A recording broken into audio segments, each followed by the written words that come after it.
Encontró 43 cartas escondidas, todas escritas por su padre, pero nunca enviadas. Si te gustan historias así, suscríbete, porque esta no la vas a olvidar. Cuando Aurelio Mendoza abrió la caja de costura de su padre, encontró adentro 43 cartas que nunca habían sido enviadas. Las encontró un martes de febrero, 3 semanas después del entierro, mientras vaciaba el cuarto trasero de la sastrería donde don Benigno había vivido y trabajado durante 51 años. La caja era de madera oscura, con herrajes de latón del tamaño de una Biblia gruesa, con una letra B grabada en la tapa rodeada de flores que a Aurelio siempre le había parecido bonita de niño, pero que nunca había querido tocar, porque su padre le había dicho una vez, con esa voz suya que no necesitaba levantarse para hacerse obedecer: esa caja no era para manos curiosas. Las cartas estaban atadas con un hilo rojo de sastre, dobladas en 4, sin sobre, sin sello, sin dirección. Todas dirigidas a la misma persona. Todas dirigidas a un hombre llamado Tomás. Aurelio se sentó en el suelo con las cartas en el regazo y tardó un momento en darse cuenta de que ese nombre era el suyo. No Aurelio, Tomás, el nombre que le habían puesto al nacer y que su padre nunca, en 41 años de vida, le había dicho que existía. Ay, el sastre. Para entender lo que viene, hay que entender quién era Benigno Mendoza y por qué un hombre que hablaba tan poco guardaba tanto adentro. San Cristóbal de la Loma era un pueblo de 400 familias en el filo de una cañada, donde el viento bajaba frío desde la sierra de octubre a marzo, y las noticias viajaban más rápido que el correo. La sastrería de don Benigno ocupaba la planta baja de la casa familiar, en la calle Hidalgo, número 4, con una ventana grande, desde donde el viejo veía pasar a todo el pueblo, sin que el pueblo lo viera bien a él. Benigno tenía 74 años cuando murió. Murió un lunes, sentado en su silla de trabajo, con un saco a medio terminar sobre las rodillas y los anteojos todavía puestos. El doctor dijo que había sido el corazón, que no había sufrido. Aurelio pensó que eso era exactamente como su padre hubiera querido irse, sin hacer ruido, sin molestar, terminando una tarea. Era un hombre delgado de manos grandes, con los dedos siempre manchados de tiza de sastre y los nudillos gruesos de tantos años con la aguja. Hablaba poco y escuchaba mucho, que en los campa aguja pueblos chicos. Es una combinación que hace que la gente confíe en uno para guardar secretos y para dar consejos cuando se los piden. Don Benigno nunca daba consejos sin que se los pidieran. Había enviudado cuando Aurelio tenía 9 años. La madre, doña Carmen, murió de una enfermedad que empezó como tos y se la llevó en 5 meses. Después quedaron solos en la casa de la calle Hidalgo, y el viejo aprendió a hacer las dos cosas a la vez, coser y criar, sin que ninguna se notara mal hecha. Aurelio creció entre telas y patrones. Aprendió los números con las medidas de los clientes, la espalda del carnicero don Próculo, que siempre reventaba los sacos por las costuras, la cintura de la maestra Refugio. A los 10 años ya enhebrada agujas sin mirar. Pero Aurelio no quería ser sastre. Lo dijo una sola vez. A los 16 años, sentado en el banco del taller mientras su padre cosía un vestido de primera comunión. Papá, yo quiero estudiar arquitectura. Benigno no levantó la vista del vestido. ¿Dónde? En la capital. Silencio. La aguja entrando y saliendo de la tela blanca. ¿Y con qué? Aurelio no supo qué responder. ¿Con qué era la pregunta que lo paraba siempre? La sastrería daba para vivir, para comer, para los útiles y para poco más. La capital estaba a 6 horas de camión. Era otro mundo. Ya veremos, dijo su padre. Y no volvieron a hablar del tema ese día. Pero 2 meses después, Benigno llamó a Aurelio al taller un domingo por la tarde. Hay una beca, dijo, del gobierno del estado para hijos de artesanos. Te inscribí. Aurelio lo miró sin entender. ¿Me inscribiste tú? Tú no ibas a inscribirte solo. Necesitas llevar estas cosas mañana a la presidencia. Le puso en la mano una hoja con una lista de documentos. Aurelio ganó la beca. Se fue a la capital ese mismo año con una maleta de cartón y el dinero justo. Benigno lo despidió en la parada del camión con un apretón de mano. Estudia bien y escribe. Aurelio escribió. Todos los meses, una carta a la calle Hidalgo número 4. Benigno respondía, con tarjetas breves que decían cosas como: aquí todo bien, el invierno vino fuerte, arreglé el techo, pero siempre respondía. Siempre. En menos de 8 días. 2. Los años. Aurelio se graduó de arquitecto a los 26 años. Consiguió trabajo en una firma de la capital, luego en otra más grande. Luego, empezó su propio despacho pequeño. No se hizo rico, pero se fue. Acomodando. Como se acomodan las personas que trabajan constante sin esperar que las cosas lleguen solas. Volvía a San Cristóbal 2 veces al año. Cada vez encontraba a su padre en el mismo lugar, en la Marco, misma silla, con el mismo delantal gris y los mismos anteojos resbalándose hacia la punta de la das. Nariz. La sastrería seguía igual. Los mismos moldes en la pared. La misma máquina Singer. El mismo olor a tela nueva. Y a naftalina. Comían juntos. Caminaban por el pueblo al atardecer. Veían el noticiero. Hablaban de cosas concretas, nunca de cosas profundas. Eso no era el estilo de ninguno de los dos, o eso creía. Aurelio. 1 año antes de morir, Benigno llamó por teléfono un miércoles, cosa que nunca hacía. ¿Estás bien, papá? Sí, solo quería escucharte. Aurelio no supo qué decir a eso. ¿Yo también, papá? Silencio largo. ¿Cómo va el trabajo? Bien. Terminamos un proyecto la semana pasada. ¡Qué bueno! Oye, papá, ¿seguro que estás bien? Sí, mijo. Solo quería escucharte. Cuídate. Colgó. Aurelio se quedó con el teléfono en la mano. Su padre había sonado. Diferente.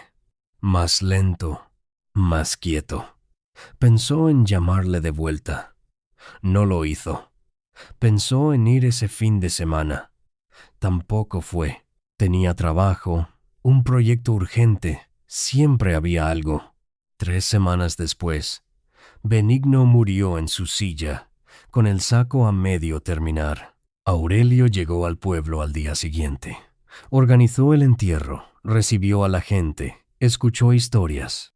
Que no sabía que don Benigno le había arreglado el traje de bodas a fulano sin cobrar, que le había prestado dinero a Mengana cuando el esposo cayó enfermo, que le había cosido el vestido, De quinceañera a la hija del molinero sin cobrar la deuda nunca.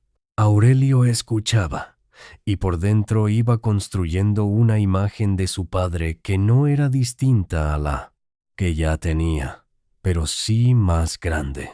Como cuando ves un edificio de lejos y crees que ya sabes todo, pero luego te acercas y descubres que tiene más pisos de los que parecía. 3. La caja. 3 semanas después del entierro, Aurelio volvió al pueblo para vaciar la casa. Empezó por el cuarto trasero, un cuarto chico con una cama, un ropero de madera, una mesita de noche con un vaso de agua seco y una estampa de San Judas Tadeo. La caja de costura estaba detrás de una caja de zapatos en el estante de arriba. Aurelio la habría pasado por alto si no fuera porque la caja de zapatos cayó y la de madera se abrió al golpear el suelo y las cartas se esparcieron como hojas sueltas de un libro viejo. Aurelio las recogió. Vio el hilo rojo. Vio la letra de su padre en la primera carta. Esa letra de sastre, pequeña y precisa, inclinada levemente a la derecha. Vio el nombre en la parte de arriba de la cam. Primera hoja. Tomás. Se sentó en el suelo. Leyó. La primera carta estaba fechada el 12 de marzo. Hacía 41 años. Aurelio calculó. 41 años atrás. Él tenía exactamente 3 días de nacido. Tomás. Hoy te puse ese nombre. Y después me dijeron que no podía ser, que tenías que tener otro nombre, que el nombre que yo quería era el de tu abuelo que lleva 20 años peleado con la familia. Tu mamá dijo lo mismo, que mejor te pusieran Aurelio, que era bonito y que no cargaba historia.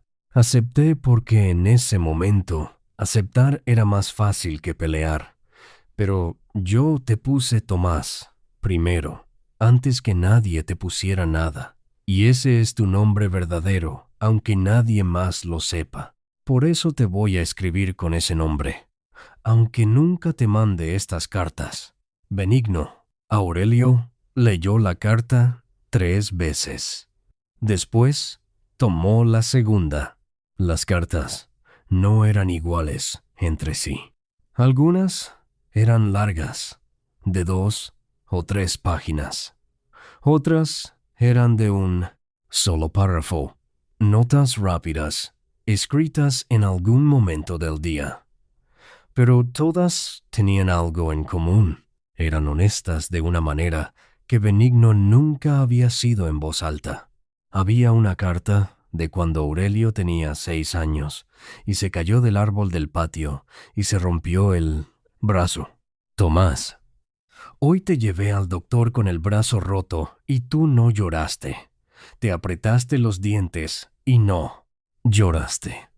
El doctor dijo que eras valiente y yo dije que sí, pero por dentro pensé que no era valentía, sino que habías aprendido muy chico que el llanto no arregla las cosas. Eso me lo enseñé yo sin querer.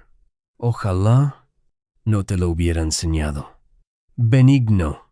Había una carta de cuando murió su madre.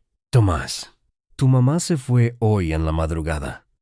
Yo estaba a su lado y tú estabas dormido en tu cuarto. Y no te desperté porque era muy temprano y porque no supe cómo decirte que la persona que más te quería en el mundo ya no iba a estar. Sigo sin saber cómo decírtelo. Creo que no hay manera. Creo que solo se puede estar ahí cuando alguien llora y dejar que llore. Mañana voy a intentar estarlo. Benigno. Había una carta del día que ganó la beca. Tomás, ganaste la beca. Ya lo sabías, pero yo quería escribirlo aquí para que quedara. Lo que hiciste hoy vale más de lo que yo te pude dar, que fue poco, pero fue todo. Me alegra que no te hayas quedado aquí cosiendo pantalones. Tú naciste para hacer cosas más grandes y me alegra que lo sepas, aunque yo no sea bueno para decírtelo, Benigno. Y había una carta, la última, fechada 4 días antes de morir. Tomás, creo que ya me voy a ir pronto. No te digo esto para asustarte, sino porque creo que es verdad, y porque las cosas verdaderas hay que escribirlas para que no se pierdan. Me arrepiento de no haberte dicho más seguido que estoy orgulloso de ti. Me arrepiento de que el día que te fuiste a la capital, solo te di la mano cuando debí haberte abrazado. Me arrepiento del miércoles, que te llamé por teléfono solo para escucharte y no te supe decir lo que quería decirte, que era que eres el mejor trabajo que he hecho en esta vida, mejor que cualquier saco, mejor que cualquier traje de novio, mejor que todo. Si encuentras estas cartas, ya sabes. Si no las encuentras, también. Está bien. Yo ya te lo dije. Aunque no me hayas escuchado. Benigno, Catro. Lo que no se dijo. Aurelio se quedó sentado en el suelo del cuarto trasero. Durante mucho tiempo. Afuera el viento movía las ramas del árbol del patio, el mismo árbol del que se había caído a los 6 años.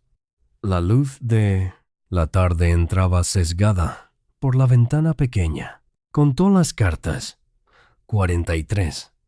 Una por año de vida.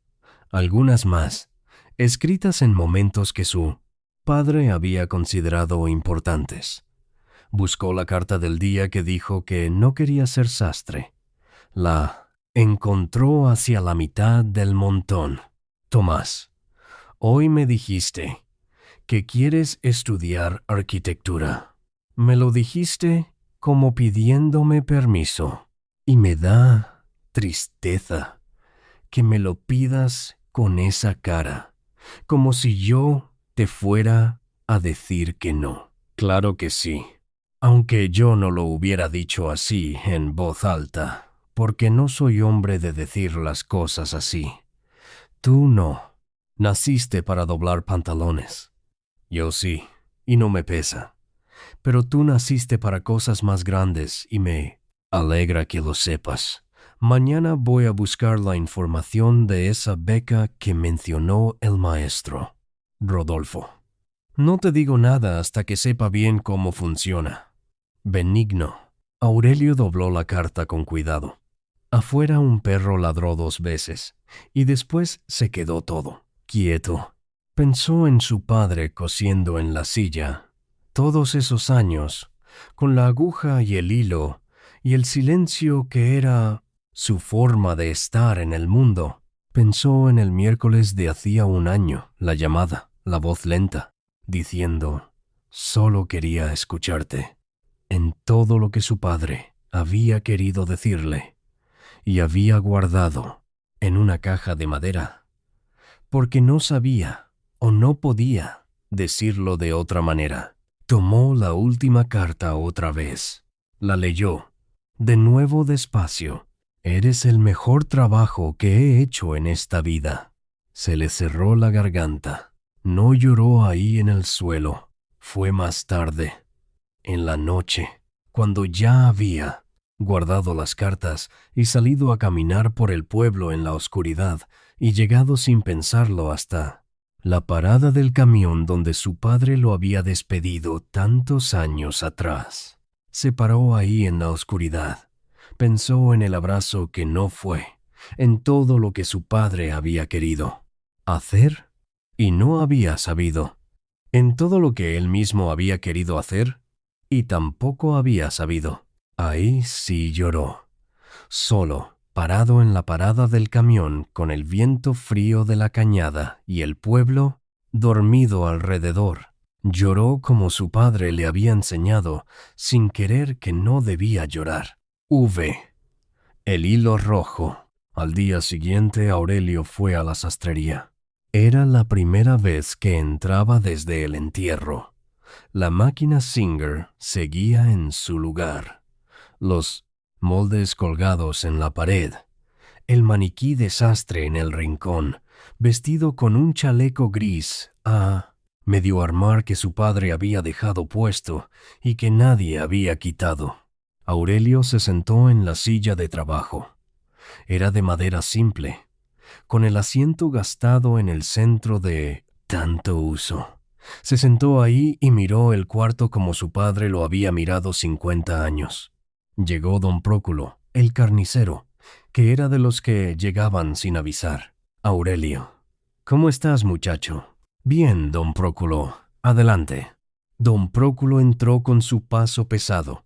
Se quitó el sombrero, miró alrededor con esa expresión de los que entran a un lugar que asocian con alguien que ya no está. ¿Qué silencio se siente? Sí.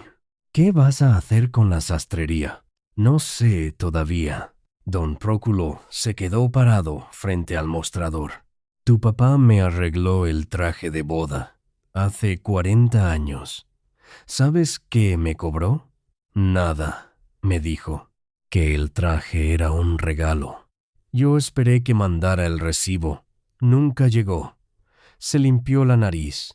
Era un buen hombre, tu papá. No había muchos como él. No, dijo Aurelio. No había.